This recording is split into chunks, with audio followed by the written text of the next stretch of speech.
Welcome to the daily wrap then of the Betfred World Snooker Championship on day 3 and day 2. So some familiar names head through to the second round of the tournament. None more so than Neil Robertson in scintillating form coming into this after winning the Tour Championship. But he's trying to learn lessons from previous years when he'd been coming in here and blitzing the opposition. But this time around, he's going to play the game on his terms. I remember, maybe the last 7 or 8 years, probably 5 of those years, I've blitzed through the first 2 rounds, everyone sort of putting my name on the trophy before I've even won it. And sometimes, maybe I kind of relaxed a little bit and just expected to win. Or maybe my reputation, surely that player won't beat me over 25 frames. And, while you're still playing that cubicle format before the semi-finals, it still doesn't really feel like, you're kind of playing in the open space arena where the pressure is really intensified.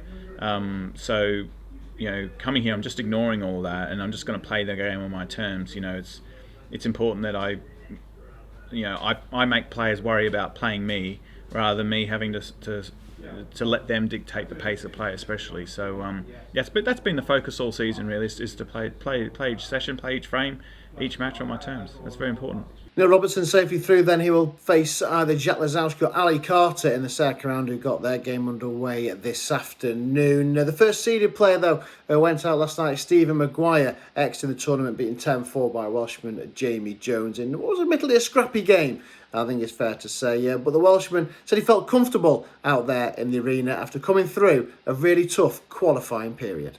Well, funny thing is, at 3-0 down, I think how he felt tonight, so I could really understand what he was going through. It gets nasty out there. He's potted some great balls and just landing awkward, and I'm like, oh, this is perfect for me. But I could really understand his sort of anguish out there because nothing happened for him at all. And how much are you now looking forward to this match in the last 16? Whoever wins the epic encounter between Ding and Stuart Bingham? Yeah, well, I was looking forward to this one. Like, I've slept better up here than I did in the qualifiers. Like, I feel like I've sort of done my bit in the qualifiers, so I can enjoy this game. But I'm just like sort of looking forward. I don't feel under as much pressure as the qualifiers. Maybe the expectation isn't as much or something. I can just really enjoy the experience. I love the longer matches, and I get to play first to 13, I think now, so it's good. Ding Junhui or Stuart Bingham await Jamie Jones in the second round. More on that game shortly. They got underway today and conclude tomorrow. The 2019 semi-finalist David Gilbert, another man safely through to the second round after beating Chris Wakelin 10 frames to 4. 3 century breaks on his route to victory and a high of 132 as well amongst them. And he's desperate to get back to that one-table setup he experienced when just missing out to John Higgins a couple of years ago, and said he felt in the groove back in that crucible arena. I don't really think about the money or the rankings. Obviously, I know I've been struggling, so I'm going to plummet if I don't win any games, but it'll definitely help. And like you say, this place, you can turn a bad year into a great year. As you know from your brilliant run to the semi-finals 2 years ago, little moment with the hairs on the back of the neck standing to attention as you arrived in Sheffield for this year? Yeah, every time I think about that match a lot, and when you walk into the cruise, especially last night, we had the curtain go up for the second half of the match, and I was having a good look around. I actually envisioned myself sat in the other chair, me and John having a little play at it, thinking, come on, I need to get back to this one table. That would be my biggest goal in snooker, really, getting back to the one table here. David Gilbert there, who will face either Judd Trump or Liam Highfield in the second round. Mouthwatering prospect that. So let's hear from the ace in the pack then, the favourite, the 2019 world champion. 5 ranking events on his route to the Crucible this year, and he really is the man to beat. Here's Judd Trump.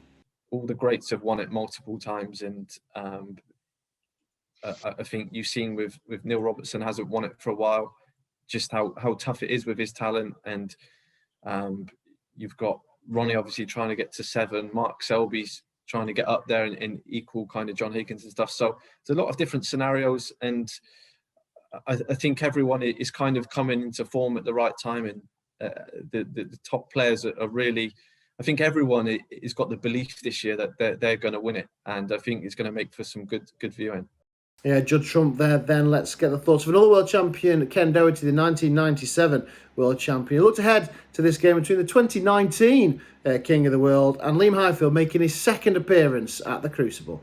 Yeah, Liam Highfield had a very good win against Yu Long in the final qualifier on Judgment Day to meet Judd Trump. But Judd Trump coming into this tournament with tremendous form throughout this season.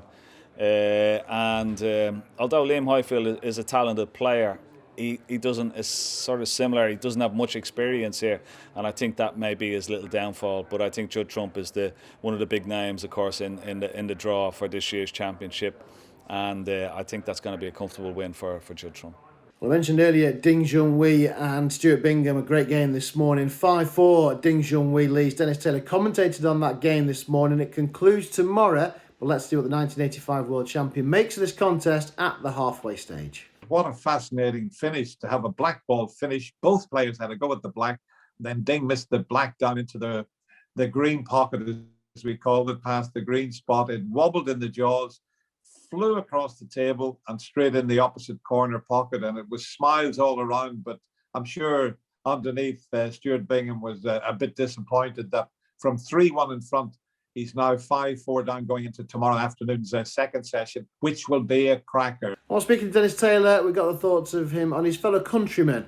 No, our Northern Irishman has won the contest since Dennis back in '85. Mark Allen has promised plenty, and he gets his campaign underway on Tuesday morning. We keep saying it every year's time that Northern Ireland had another world champion.